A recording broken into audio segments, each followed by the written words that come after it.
The following stories you're about to hear are from the subreddit Let's Not Meet.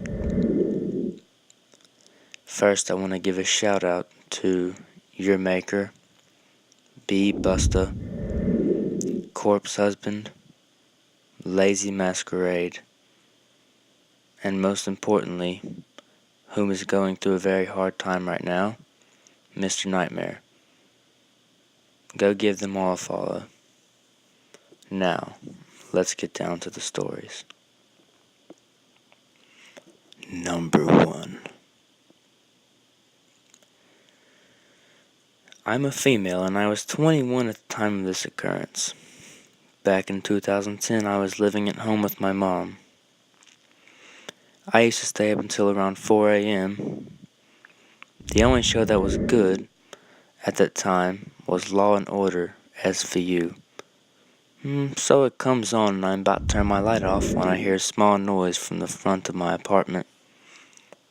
As anyone my age would, I just shrug it off, continue to get ready for bed. At this point, I am butt naked, have no clothes on whatsoever. That's just because that's how I sleep. Next thing I remember is hearing footsteps through the hallway and my doorknob jiggles. At first I thought, I'm just hearing things, and I shrug it off. Then I hear my mom's door, right beside mine, close. I thought maybe she had gotten up to walk our dog because sometimes he would really need to go and he would wake her up at any time throughout the night. Then it hits me. Oh shit. The footsteps were slow and there are no lights on in my house. Had my mother gotten up, she would have switched on a lamp or something. I slowly peek my head out my door and take a step towards hers. I open her door to complete darkness. She's in the bed and it's obvious she has not moved. I say her name and all she says is, "Go back to your room." I'm a very curious person, so I told her to turn the light on. Now I knew someone was in the house and I wanted to know who. Again, she tells me to go back to my room. I've never felt so frozen with fear. I put clothes on as I'm shaking and I'm looking for something to defend us with. It's a girl's room. I do not have shit.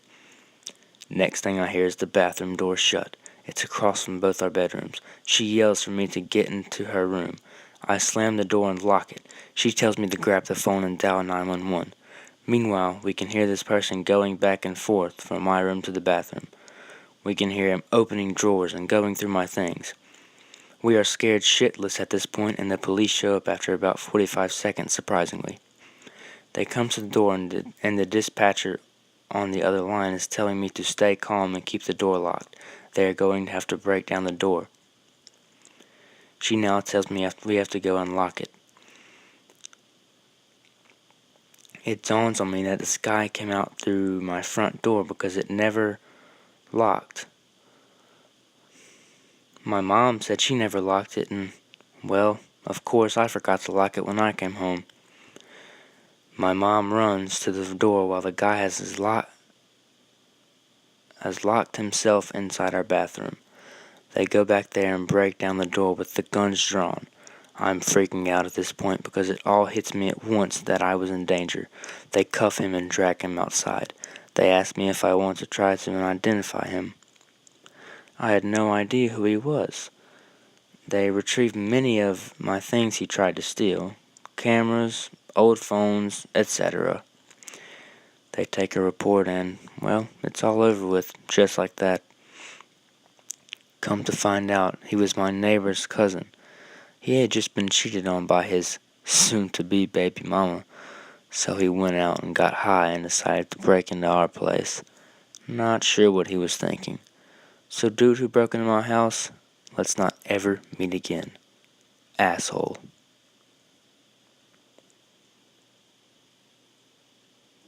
Number 2.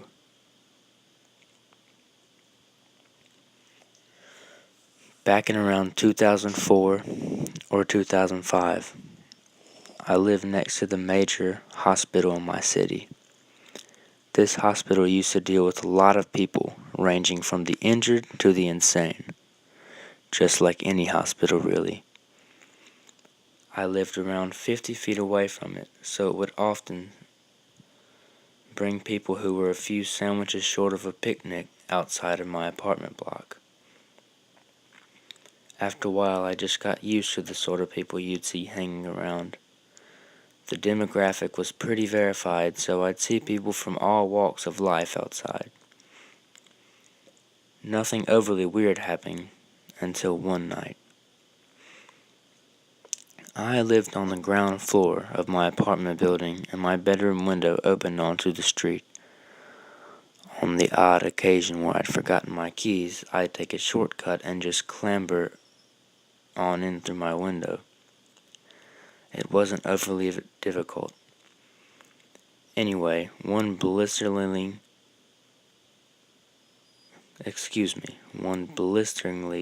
hot summer's evening, I decided that rather than stew in my own juices, I'd open the window and see about getting a nice breeze into my room. It was a bloody hot evening, so I decided to sleep into my birthday suit under a thin blanket to stay at a comfortable temperature and aid me in my mission to pay Morpheus a visit. The night wore on, and I just lay in a state of semi-consciousness. That stage where you're not quite asleep, but not quite awake either. I'm sure you're familiar with it. Anyway, as the hours ticked by and the football from the hospital tapers off, I heard rustling outside my window. Hearing people late at night outside my window wasn't particularly unusual, as my bedroom window was right next to the entrance of the building, and people would often come in late. I think nothing of this and just lay in my state of semi-consciousness, enjoying that feeling of not quite being awake or asleep. I hear more rustling outside the window. At this point, I start thinking that it's quite odd. The next thing I know, there's a motherfucker tangled in my blinds, stumbling onto my bed. My bed was right under the window. Anyway, whilst this fucker is tangled in my bed, I snap immediately awake. I don't think at all, and I kick this bastard with all my strength. He went flying off my bed and landed on my bedroom floor. Between him landing on my bed and me kicking him off there, couldn't have been a more scary 5 seconds. I didn't know what to do, and I did not have time to think.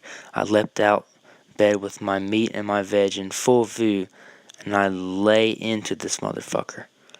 I punch him and kick him toward my bedroom door and wrestle him into the hallway, whilst buttock naked. This bastard is stunned for words and did not seem to fight back with any kind of real vigor. Anyways, I somehow managed to open the apartment door and throw him into the complex passage and slam the door before he knew what hit him. I don't think he expected to land on a 6'3" butt-naked bloke. In a way, I took this home invader by surprise. Anyway, random stranger who broke into my apartment and had a fight with an angry, naked, ginger bloke? Let's not meet again.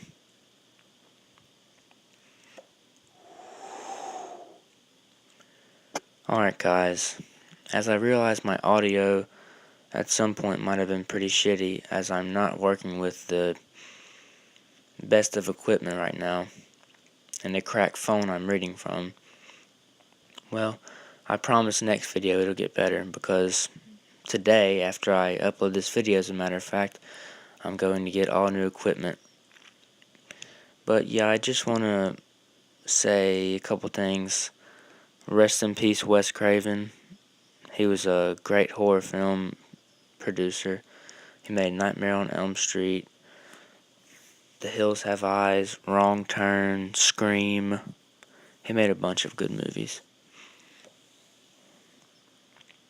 Also, I just want to give a shout out to the people who inspired me to do this. I have had a lot going on, and every time I'm upset, all I do is just, go to YouTube and turn on these guys' videos. So go give them a follow. Urmaker, Urmaker. His second channel, Fear Urmaker, B.Busta, B-Busta, Corpse Husband, and Mr. Nightmare. Mr. Nightmare is one of my personal favorites and was one of the first people I ever listened to. Last but not least, Lazy Masquerade. Now, I doubt any of them will ever see this video, and I doubt this channel will take me anywhere because of how shitty this video quality was. But, well, fingers crossed. It's just something to get my mind off of things. But, as I said, I will have better equipment and better quality videos coming at you soon.